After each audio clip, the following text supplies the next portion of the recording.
सुषमा का पूरा परिवार आने वाले इलेक्शन को लेकर काफी एक्साइटेड था। गली मोहल्ले में इलेक्शन के प्रचार प्रसार चल रहे थे। यही देखते हुए सुषमा अपनी बहू पूजा से कहती है, अरे बहू, इलेक्शन आने वाले हैं तो तुझे भी शादी के बाद पहला वोट डालना होगा।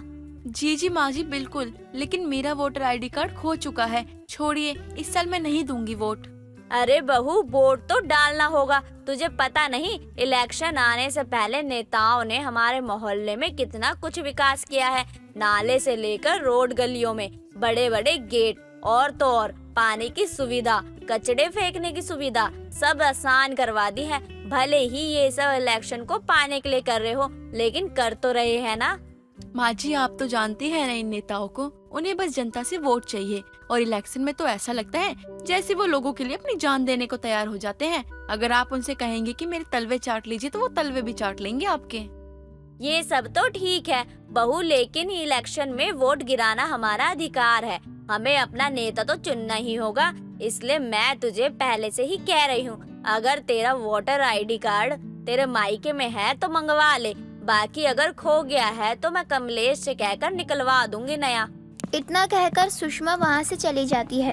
और सुषमा के जाने के बाद ही पूजा खुद से कहती है, अब इन नेताओं को मैं वोट दूंगी जो कभी जनता की इज्जत नहीं करते और उनसे वोट लेने के बाद तो दोबारा अपना चेहरा नहीं दिखाते। वैसे भी मेरा कोई वोटर आईडी कार्ड बना ही नहीं है। भले ही मैं 29 की हो गई हूँ, लेकिन मैं वोट नहीं दूंगी। वहीं दूसरी तरफ विमला भी जोरों शोरों से इलेक्शनों को लेकर एक्साइटेड थी और वो भी सुषमा के घर देर शाम आती है। अरे तुझे पता है, इस बार इलेक्शन में नेता लोग वोट पाने के लिए गली मोहल्ले तो चमका ही रहे हैं, लेकिन साथ ही सुना है वो घर घर जाकर कुछ पैसे भी देकर जाएंगे। तू सच कह रही है? अगर कहीं से तुझे पैसे वैसों का पता चले तो मुझे भी बता दियो। दोनों चलकर वोट डालने के लिए पैसे ले आएंगे। सही कह रही है, अपना कुछ तो खर्चा निकलेगा। वैसे भी वोट तो किसी ना किसी को देना ही है। वैसे इस बार तो तेरी बहू भी वोट देगी। मैंने पूछा तो था, कह रही है वोटर आईडी कार्ड कहीं खो गया है। देखते हैं कि क्या होता है। देख, उसको भी बोल दे कि वोट गिरा ले, उसके बहुत फायदे हैं। और तुझे तो पता ही है, हम बाल्टी वालों को जिता रहे हैं। अच्छा, वही जिस पर तेरा दिल आया था? अरे हाँ वही। अब तू 4 लोगों को बताकर मेरी बदनामी मत करवा। उस बेचारे तक को नहीं पता कि मेरा दिल उसके लिए जोर जोर से धड़कता है। अब इस उम्र में किसी के लिए दिल धड़केगा तो लोग तो कहेंगे विमला ठरकी है। और इसमें तो कोई शक भी नहीं है। क्यों, सही कह रही हूँ ना मैं? सुषमा और विमला तो इलेक्शन की तैयारियों में लगी हुई थी और विमला तो इलेक्शन के बदले मिलने वाले पैसों के लिए परेशान थी कि वो उसके हाथ कब और कैसे लगेगा। अब इस बात को 2 दिन बीत जाते हैं और एक रोज सुषमा और विमला अपने हाथों में पैसे लिए घर आती हैं और उनके चेहरे पर मुस्कान होती है। अरे क्या बात है सुषमा, अब तो मैं वोट बाल्टी को ही दूंगी। हाँ हाँ विमला, तू सही कह रही है। अब तो हम वोट बाल्टी को ही देंगे, चाहे कुछ भी हो जाए। 5000 रुपए दिए हैं। अरे इसका तो मैं अपने कान के बूंदे बनवाऊंगी। हाँ, तू सही कह रही है। कुछ तो काम आए हैं ये हमारे। इतने सालों में तो किसी ने पहली बार पैसे दिए हैं। ये सब पूजा सुन रही थी जो कि हॉल में बैठी थी। अब पूजा अपनी सास और पड़ोसन विमला से कहती है, माँ जी, मैंने आपकी और विमला काकी की वीडियो बना ली है जिसमें आप उन नेताओं का नाम ले रही हैं जिसे आप पैसे देकर वोट डालने आई हैं, और ये वीडियो मैं सोशल मीडिया पे डालने वाली हूँ। सुषमा, तू अपनी बहू को समझाती क्यों नहीं है? देख, उसने हमारी वीडियो बना ली है। उस नेता का तो बाद में कुछ होगा, लेकिन मैं बता रही हूँ, हमारा जो भी होगा उसकी जिम्मेदार तेरी बहू होगी। आप जैसों की वजह से ही इस देश में भ्रष्टाचार आया है, लेकिन आप लोग जब तक सुधरेंगे नहीं इस देश का कुछ नहीं हो सकता, जब तक कि आप लोगों पे कोई एक्शन ना लिया जाए। अरे बहू, मैं तेरे हाथ जोड़ती हूँ, ये तू क्या कर रही है? उस वीडियो को डिलीट कर दे। बहू, ये क्या तरीका है? और तू ये सब क्यों कर रही है? अरे इन नेताओं के पास हराम का पैसा होता है, और अगर उसमें से इन्होंने थोड़ा पैसा दे भी दिया तो क्या हो गया? अरे ये नेता लोग जहाँ बैठते हैं वहाँ भी पैसा, जहाँ सोते हैं वहाँ भी पैसा। बस पैसा पैसा होता है इन पर। और सुषमा सही ही तो कह रही है, उसमें से इन्होंने थोड़ा पैसा दे दिया तो क्या हो गया? बहू चल, अब तू वीडियो डिलीट कर दे। पूजा अपनी सास के कहने पर वो वीडियो तो डिलीट कर देती है, लेकिन उसे कुछ भी समझ नहीं आ रहा होता कि वो क्या करे, क्योंकि उसकी सास उस पर वोट गिराने जाने का प्रेशर जो बना रही थी। कल तो तू पैसों को लेकर, वीडियो बनाने को लेकर खूब भाषण दे रही थी, लेकिन अब क्या तू वोट डालने नहीं जाएगी? अरे माँ जी, मैंने कहा तो था आपको कि मेरी वोटर आईडी खो दी है मैंने, फिर मैं भला वहाँ जाकर क्या ही करूँगी। तो कल जो भाषण दे रही थी उसके बारे में तूने कुछ सोचा है कि नहीं? वो मैंने इसलिए नहीं सोचा क्योंकि मुझे लगा कि आप गलत कर रही हैं। बहू, तू भी जानती है कि इन नेता से पैसे निकलवा पाना इतना आसान नहीं है। ये हम जनता के खून पसीने की कमाई ही तो है जो वो हमें देते हैं, तो इसमें बुरा ही क्या था? अरे माँ जी, अब तो मैंने वो वीडियो भी डिलीट कर दी है, तो इसमें करना भी क्या है। सुषमा चाहती थी कि उसकी बहू इलेक्शन में वोट गिराए, लेकिन पूजा ने तो अपनी वोटर आईडी बनवाई ही नहीं थी। लेकिन सुषमा भी जिद पर थी कि वो अपनी बहू को वोट गिरवा कर रहेगी। अब इलेक्शन वाले दिन सुषमा, विमला और आस पड़ोस की औरतें सभी वोट गिराने जाती हैं, लेकिन सुषमा साथ में पूजा को भी लेकर जाती है। माँ जी, आधार कार्ड से वोट कौन गिराता है? अरे बहू, सब हो जाता है, तू बस लाइन में लगी रह। जब तेरा नंबर आएगा तो तेरा नाम ये लोग खुद ही देख लेंगे। अब होता भी ऐसा ही है। अब पूजा का नंबर आता है तो आधार कार्ड देखकर ही पता चल जाता है कि पूजा का तो वोटर आईडी ही नहीं बना, तो वो वोट कैसे देगी। उस वक्त तो सुषमा अपनी बहू को कुछ नहीं कहती, लेकिन जब घर आती है तो सुषमा अपनी बहू से पहले तो बड़े ही प्यार से पूछती है, बहू, जब तुझे पता था कि तेरा वोटर आईडी कार्ड बना ही नहीं है तो तूने झूठ क्यों बोला कि वो खो चुका है? अरे उस दिन इसे देखा था ना तूने, कितनी लंबी लंबी फेंक रही थी। मैं तो एक पल को डर भी गई, ना जानिए सुषमा की बहू क्या ही करने वाली है। अब हुई ना इसकी बोलती बंद। मैंने भी सोचा कि ऐसा क्यों ही हो गया जो ये ऐसी बातें कर रही है। उस वक्त तो मुझे एक पल को लगा कि ये किसी नेता की बेटी होगी, लेकिन फिर जो इसने अपने तेवर अगले ही दिन बदले। बहू देख, हमें वही करना चाहिए जो हम पर सूट करे, लेकिन तूने तो मुझे डरा ही दिया था। अब तुझे भी यहाँ के एड्रेस से अपना वोटर आईडी कार्ड बनवा लेना चाहिए। तू कुछ बोल क्यों नहीं रही है? तेरे माँ बाप को चिंता नहीं रही कि उसकी बेटी की इतनी उम्र हो रही है तो वोटर आईडी कार्ड बनवा ही दे, लेकिन तेरे माँ बाप को तो कोई चिंता ही नहीं है। पूजा अपनी सास पड़ोसन की बातें सुन रही थी। तभी पूजा अपनी सास सुषमा से कहती है, नहीं नहीं माँ जी, मैं क्यों दूं इन्हें वोट? मैं इन नेताओं से परेशान हूँ, बस मैंने इसलिए इन्हें वोट नहीं दिया। वो क्या है ना माँ जी, मैं एक बार गड्ढे में गिर गई थी। अरे तो इसमें नेता की क्या गलती है? यही कि वो रोड बनवा नहीं रहे थे और मैं कई दिन उसी गड्ढे में गिरती रही। अरे तो तू गिरती थी तो इसमें नेता की क्या गलती? और ये स्कूल की बात को जो तू अब पकड़े बैठी है, आगे जब तुझे दिक्कत होगी तब पता चलेगा। ठीक है माँ जी, आप कहती हैं तो मैं वोटर आईडी बनवा लेती हूँ। सुषमा के ला कहने पर उसकी बहू पूजा वोटर आईडी बनवाने के लिए तैयार होती है, वरना तो उसने नेताओं और सड़कों, गली मोहल्ले में होने वाली परेशानियों को अपने जिम्मे ले रखा था। शारदा बार बार अपनी बेटी संजय को मना रही थी। बेटा, तो क्या हुआ अगर वो लड़की गंजी है तो?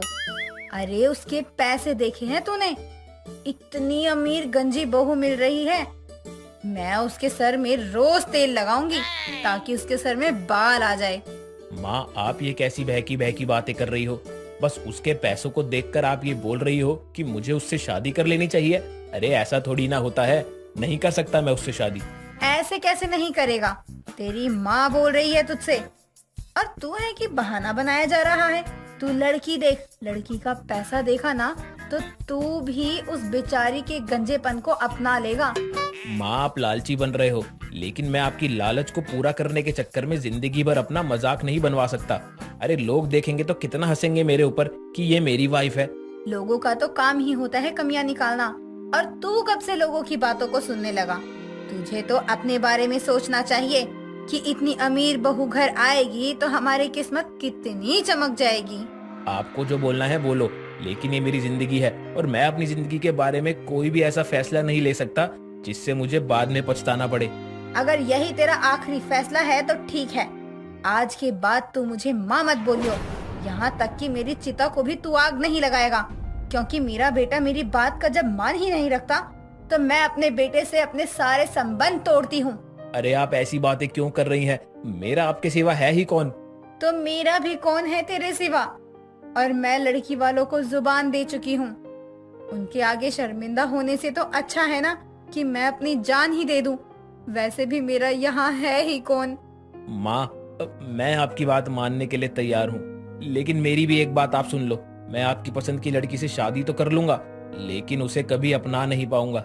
एक बार शादी हो जाए फिर तो अपने आप ही पति पत्नी जैसा संबंध बन ही जाएगा। कब तक ये उस गंजी बहू को अपनाने से मना करता रहेगा? आज नहीं तो कल उसे अपनाना ही पड़ेगा। संजय अपने दिल पर पत्थर रखकर अपनी माँ की बात मान जाता है और शादी के लिए हाँ कर देता है। कुछ ही दिनों में शारदा अपने बेटे संजय की शादी मधु नाम की एक गंजी लड़की से करवा देती है। शादी की रात सुहाग रात के समय मधु संजय के आने का इंतजार कर रही थी। संजय काफी देर बाद कमरे में आता है और सीधा आकर सो जाता है। लगता है शादी के तामझाम में थक गए होंगे, तभी तो मुझसे जरा भी बात नहीं की। लेकिन कोई बात नहीं, अब तो हमारी शादी हो गई है, पूरी जिंदगी हमें साथ ही रहना है। कोई बात नहीं, अभी इनको डिस्टर्ब करना ठीक नहीं होगा। कल आराम से हम दोनों ढेर सारी बातें करेंगे। मधु संजय को काफी पसंद करा करती थी, लेकिन संजय के मन में मधु को लेकर कुछ भी नहीं था।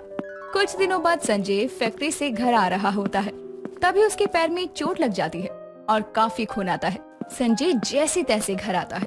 संजय के पैर में लगी चोट शारदा और मधु दोनों देखती है। ये आपको इतनी चोट कैसे लगी? और अगर चोट लग भी गई तो आपने डॉक्टर को क्यों नहीं दिखाया? आपको पता है ना, छोटी सी चोट को नासूर बनने में जरा भी समय नहीं लगता। अरे हमारे पास पैसे ही कहाँ होते हैं। अगर ये अपनी चोट को डॉक्टर को दिखाने जाता ना तो डॉक्टर काफी लंबा चौड़ा बिल बना देता। तब तो हमारे 2 हफ्ते का राशन पानी भी बंद ही हो जाता। माँ जी देख रही है ना इन्हें कितनी चोट लगी है, फिर भी आप बोल रही हैं। अरे इंसान से बढ़कर है क्या पैसा? पैसा तो आज है कल को नहीं, लेकिन इंसान तो हमें प्यारा है ना। चलो डॉक्टर के पास अभी। मुझे तो लगा ये अमीर है तो इसे अपनी अमीरी पर बहुत घमंड होगा, लेकिन ये तो बहुत ही समझदार और सुलझी हुई है। माँ की पसंद कभी गलत तो हो ही नहीं सकती। अरे बहू, डॉक्टर के पास क्यों जाना? ये इतनी सी ही तो चोट है, 2 दिन में ठीक हो जाएगी। लेकिन वो मुझे अपनी सहेली रमा की गोद भराई में जाना है। मुझे उसके लिए पैसे चाहिए, तो मुझे पैसे दे दे। शारदा अपनी अमीर बहू होने का अच्छे से इस्तेमाल करती है। छोटी बड़ी हर चीज शारदा अपनी बहू से ही बोलती, लेकिन मधु का सुलझा और सरल स्वभाव संजय को काफी पसंद आने लगा था। संजय के मन में मधु को लेकर प्यार उमड़ रहा था। एक दिन संजय मधु के साथ बाजार जाता है, तभी मधु के सर से उसका पल्ला सरक जाता है। वो भरे बाजार में अपने गंजेपन से शर्मिंदा होने लगती है। लोग मधु पर काफी हंसते हैं। मेरी ही गलती है जो मैं इस गंजी को अपने साथ बाजार तक लाया। ये खुद का तो मजाक अब तक बनवाती ही रही है, अब इसकी वजह से लोग मेरा भी मजाक बनाएंगे। अरे आज तो दिन में भी चांद दिख गया। मैडम क्या चिकनाई है आपके टंटोले पर। सब लोग मधु पर हंस रहे थे। मधु काफी शर्मिंदा हो जाती है। लोगों के हंसने की वजह से संजय के मन में मधु को लेकर और भी ज्यादा कड़वाहट पैदा हो जाती है। कुछ दिनों बाद संजय फैक्ट्री में काम कर रहा था, तभी संजय का मालिक उसके पास आता है। मैं आप सभी को ये बताने के लिए आया हूँ कि यहाँ पे खड़े सभी मजदूरों में से 10 मजदूर विदेश जाके काम करेंगे। हम उन्हें विदेश भेजेंगे और उनकी तनख्वाह वो भी डबल हो जाएगी। मालिक, 10 मजदूरों में क्या मेरा भी नाम है? मैं भी विदेश जाऊंगा। हाँ बाबा हाँ, तुम्हारा भी नाम है और मेरे पास ये सूची है जिसमें जिस जिसका नाम है ना वो विदेश जाएंगे। और हाँ, तुम लोग अपना अपना नाम देखने के बाद अपना अपना पासपोर्ट कल लेके आ जाना। और हाँ, जिसके पास पासपोर्ट नहीं है वो 1 महीने के अंदर अपने पासपोर्ट के लिए अप्लाई कर दे, क्योंकि तुम्हारे पास सिर्फ और सिर्फ 1 महीना है। उसके बाद तुम्हारी जगह कोई और चला जाएगा। जी मालिक, मैं आज ही घर जाकर पासपोर्ट के लिए अप्लाई कर देता हूँ। संजय घर जाता है और अपने सारे डॉक्यूमेंट्स देखने लगता है। तभी संजय के हाथ उसकी जन्म पत्री लगती है, जिसमें उसकी स्वर्गवासी माँ का नाम उमा लिखा था।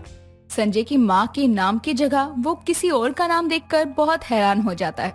ये क्या है? मेरी माँ का नाम तो शारदा है, तो फिर मेरी जन्म पत्री पर ये स्वर्गवासी उमा क्यों लिखा है? संजय को कुछ समझ नहीं आ रहा था कि आखिर ये हुआ क्या है। संजय अपनी माँ के पास जाता है जहाँ मधु भी थी। माँ, मेरी जन्म पत्री में आपका नाम क्यों नहीं है और ये स्वर्गवासी उमा नाम क्यों लिखा है? ये है कौन? मैंने तो ये नाम पहले कभी नहीं सुना।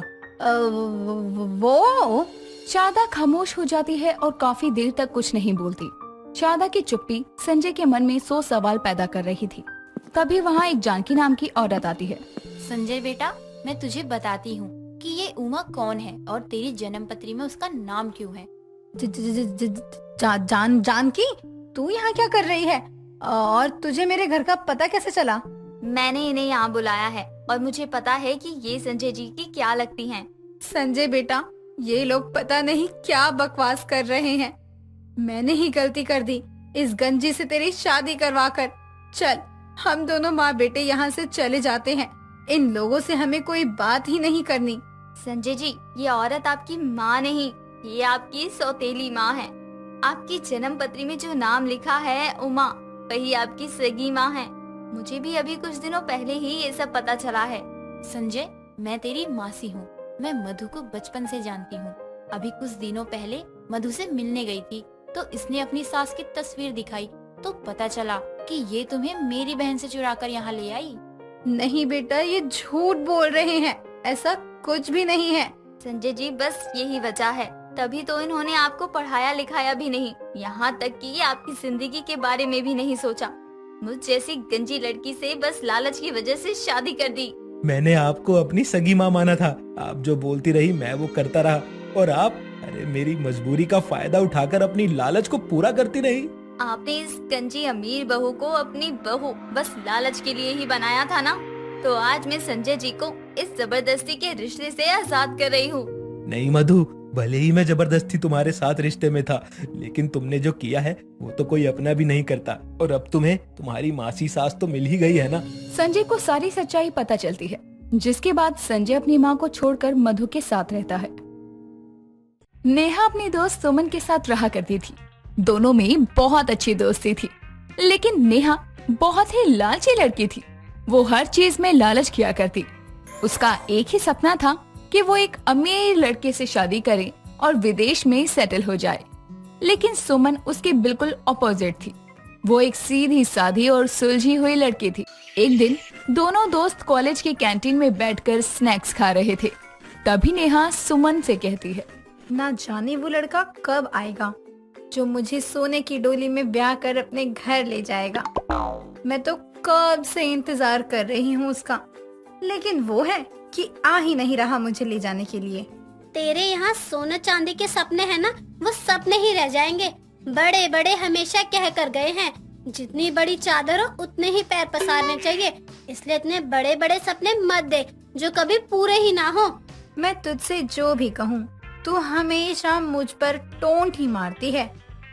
कभी अच्छा भी बोल लिया कर अपने मुंह से, जब देखो तब बुरा भला ही कहती रहती है। अरे तू मेरी दोस्त है या दुश्मन? नेहा देख, तेरी दोस्त हूँ इसलिए तुझे सलाह देती हूँ, इन सब चीजों के चक्करों में मत पड़। इन सब चीजों में कुछ नहीं रखा है, तो अपनी पढ़ाई पर ध्यान दे और अपने करियर पर फोकस कर। तू जो अपने होने वाले पति के रूप में किसी और से दौलत पाना चाहती है, वो तो खुद भी कमा सकती है अगर थोड़ी और मेहनत कर ले तो। मुझसे ज्यादा पढ़ी लिखी लड़कियां आजकल दूसरों के घरों में झाड़ू पोछा कर रही है। क्या उखाड़ दिया उन्होंने डिग्री लेकर? आजकल का जमाना डिग्री का नहीं, लड़कों को प्यार के जाल में फंसाकर पैसे कमाने का है। जब हम इतने खूबसूरत हो तो सोने पर सुहागा हो जाता है। और क्या फायदा इस खूबसूरती का जब इस पर एक लड़का भी ना मरे। तुझे तो समझाना ही बेकार है। तेरा जो मन करता है तू वो कर, लेकिन मुझे पढ़ने दे। कुछ ही दिनों में मेरे एग्जाम आने वाले हैं और ये एग्जाम मेरे आने वाले कल को तय करेंगे, इसलिए मुझे पढ़ने दे। इतना कहकर अब सुमन अपनी किताबें खोलकर पढ़ने लगती है, लेकिन नेहा यहाँ वहाँ देखने लगती है। तभी सामने देखती है तो एक लड़का अपनी बड़ी सी कार से उतरता है और नेहा उसे देखकर सुमन से कहती है, अरे सुमन, देख तो ये लड़का कितना स्मार्ट है। आज तक मैंने इतना स्मार्ट लड़का कहीं नहीं देखा। और इसकी कार देख कितनी सुंदर है। एक बार तो इस कार में बैठना बनता ही है। तुझे तो बस यही सब नजर आता है। कभी इतना ध्यान पढ़ाई पर लगा लिया कर। हर वक्त बस यही कहती है, ये लड़का कितना स्मार्ट है, वो लड़का कितना अमीर है। कभी पढ़ भी लिया कर। अब तू फिर से शुरू हो गई। मैं तुझे इतना स्मार्ट लड़का दिखा रही हूँ और तू अपनी बकवास चालू किए है, तू बैठकर इन किताबों में घुसी रह। मैं तो जा रही हूँ उस लड़के से बात करने के लिए। नेहा तू मेरी बात तो सुन, कहाँ जा रही है पागल लड़की? सुमन नेहा को रोकने की कोशिश करती है, लेकिन नेहा उस लड़के के पास चली जाती है और उस लड़के से जानबूझकर टकरा जाती है और कहती है, सॉरी, गलती से आपसे टक्कर हो गई। आपको कहीं चोट तो नहीं आई ना? जी नहीं, मैं बिल्कुल ठीक हूँ। आपको तो कहीं नहीं लगी ना? नहीं नहीं, भला मुझे कैसे लगती? आपने मुझे गिरने से जो बचा लिया, थैंक्स मुझे बचाने के लिए। अजी इसमें शुक्रिया की क्या बात है, ये तो मेरा फर्ज था। अगर आपकी जगह कोई और लड़की होती तो भी शायद मैं उसे भी बचाता। हाँ सही कहा आपने। वैसे मुझे लगता है आप इस कॉलेज में नए हैं, आपको पहले तो कभी नहीं देखा यहाँ। आपने सही कहा, मैं आज ही कॉलेज में आया हूँ। अच्छा तो ये बात है। अगर आप इस कॉलेज में नए हैं तो आपको इस कॉलेज में नए दोस्तों की भी जरूरत होगी। अगर कभी भी आपको किसी चीज की जरूरत महसूस हो तो आप बेझिझक मेरे पास आ सकते हो। मैं यहाँ सामने वाली क्लास में ही पढ़ती हूँ। Okay? Thank you so much मुझे ये कहने के लिए। मुझे जब भी कोई जरूरत पड़ेगी तो मैं आपके पास जरूर आऊँगा। इतना कहकर रोहित वहाँ से चला जाता है। ऐसे ही कुछ दिन और बीत जाते हैं और एक दिन रोहित कॉलेज के पार्क में बैठकर कुछ किताबें पढ़ रहा था और उसे अकेला देखकर नेहा भी उसके पास जाकर बैठ जाती है और उसे कहती है, क्या बात है, तुम तो यहाँ अकेले बैठकर पढ़ाई कर रहे हो। मुझे तो लगा था तुम पढ़ाई से दूर रहते हो। हाँ कुछ खास नहीं, जब मन करता है तब पढ़ लेता हूँ। वैसे तुम यहाँ क्या कर रही हो? तुम्हारी क्लास नहीं है क्या? क्लास तो है, लेकिन प्रोफेसर बहुत पका रहे हैं, इसलिए मैंने सोचा बाहर जाकर चल मारूं। और बाहर आई तो तुम मुझे दिख गए और मैं यहाँ आ गई। अच्छा तो अब बताओ कि तुम्हें क्या करना है? चलो कहीं घूम कर आते हैं। इन किताबों की शक्ल देख देख कर तो मैं बोर हो गई हूँ। चलो ना कहीं किसी अच्छी जगह जाते हैं। इतना कहकर नेहा रोहित की कार में बैठकर वहाँ से चली जाती है। दोनों एक साथ शहर में हर जगह घूमते हैं और पूरा दिन घूमने के बाद रात के समय रोहित नेहा को उसके घर के बाहर छोड़ने आता है और कहता है, आज हमने बहुत मजे किए। मैंने अपनी लाइफ में कभी भी इतना मजा नहीं किया है। आज का दिन बहुत अच्छा था। तुमने सच कहा रोहित, आज का दिन सच में बहुत अच्छा था। मैंने देखा कि इतने मजे कहीं नहीं। तुमने मेरी लाइफ में बहुत सारे रंग भर दिए हैं। मैं आज बहुत खुश हूँ रोहित। अच्छा तो मैं चलता हूँ, अपना ध्यान रखना और ध्यान से सो जाना। वैसे मेरे घर में कोई नहीं है, अगर तुम चाहो तो एक कप चाय पी सकते हो। अच्छा तो तुम मुझे इनवाइट कर रही हो क्या?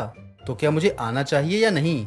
समझदार हो, समझ सकते हो कि एक लड़की एक लड़के को रात में कॉफी के लिए क्यों पूछती है। क्या कहा? मैं तुम्हारी बात समझा नहीं, लेकिन फिर भी तुम इतने प्यार से मुझे चाय कॉफी के लिए पूछ रही हो तो मैं मना नहीं कर सकता। इतना कहकर रोहित उसके पीछे पीछे घर के अंदर चला जाता है और नेहा कुछ देर बाद रोहित के लिए कॉफी बनाकर लाती है और उसे कॉफी देकर अपने कमरे में चली जाती है। कुछ देर बाद जब नेहा वापस आती है तो वो एक छोटी सी ड्रेस पहने हुए थी, जिसे देखकर रोहित की आंखें खुली की खुली रह जाती है और रोहित उसकी ओर खिंचता जाता है। देखते ही देखते रोहित और नेहा के बीच की नजदीकियां बढ़ने लगती है और रोहित रात के समय नेहा के घर पर ही सो जाता है। अगली सुबह नेहा रोहित से कहती है, तुम्हें नींद अच्छी आई ना? कोई परेशानी तो नहीं हुई?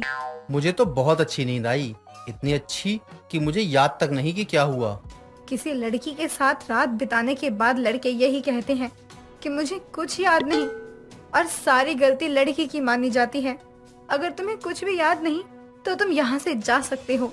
अरे तुम क्या कह रही हो? ऐसा कुछ भी नहीं है। मैं बाकी लड़कों जैसा नहीं हूँ, बहुत शरीफ लड़का हूँ मैं। नेहा ने रोहित को अपने प्यार के जाल में फंसा लिया था। अगले दिन जब नेहा अपने कॉलेज जाती है तो वो रोहित की कार से उसके साथ बाहर निकलती है और उन दोनों को सब देखते रहते हैं। वहीं सुमन भी थी और नेहा को रोहित के साथ देखकर वो नेहा के पास जाती है और उसे अपने साथ ले जाती है और नेहा से कहती है, ये सब क्या है नेहा? तूने कैलाश को छोड़ दिया क्या, जो तू किसी और लड़के के साथ घूम रही है? हाँ, मैंने उसे छोड़ दिया। उसके फालतू के बहुत सारे लफड़े थे। यहाँ मत जाओ, वहाँ मत जाओ, ये मत करो, वो मत करो, इस लड़के से बात नहीं करनी, उस लड़के से बात नहीं करनी, और पता नहीं क्या क्या। लेकिन तू भी तो जानती है वो तेरी भलाई के लिए करता था ये सब। सच सच बता, तूने इसे भी पैसों की वजह से ही फंसाया है ना? अगर ये सब कैलाश को पता चल गया तो क्या उखाड़ लेगा वो मेरा? अरे बीएफ था, पति नहीं, जो इतना डर रही है। सच में नेहा, तू प्यार नहीं व्यापार करती है। मतलब पैसों के लिए तू किसी के भी साथ जाती है, किसी को भी धोखा देती है। शर्म नहीं आती तुझे? तो क्यों मुझे बात बात पर भाषण देने आ जाती है? जा जाकर अपना काम कर, मेरा मन नहीं है अभी बात करने का किसी से भी। हाँ, जा रही हूँ मैं। मुझे तुझ जैसी बदतमीज और घटिया लड़की से दोस्ती ही नहीं रखनी। तू चालू रख अपना प्यार और व्यापार। नेहा और सुमन की सारी बातें पीछे खड़ा रोहन सुन रहा था और जैसे ही नेहा उसे कुछ कहने को होती है वैसे ही रोहन नेहा को एक जोर का तमाचा लगाता है और कहता है, मुझे नहीं पता था जिस लड़की से मैं प्यार करता हूँ वो एक नंबर की कैरेक्टर लेस है। आज के बाद मुझे अपनी शक्ल मत दिखाना, वरना इस चेहरे का वो हाल करूंगा कि खुद को नहीं पहचान पाओगी। पर रोहित, मेरी बात तो सुनो, उसने जो भी कहा वो गलत था। रोहित सुनो तो सही। नेहा रोहित को आवाज लगाती रहती है पर रोहित उसकी एक बात तक नहीं सुनता और वहाँ से चला जाता है और नेहा अकेली पड़ जाती है। अब उसके पास ना प्यार था और ना ही दोस्त। क्या आपके साथ भी कभी ऐसा हुआ है? हमें अपनी बात कमेंट में बताना ना भूलें। दोस्तों, अगर आपको ये कहानी पसंद आई तो इसे लाइक करें, शेयर करें और कमेंट करके बताएं कि कहानी में आपको सबसे अच्छा क्या लगा।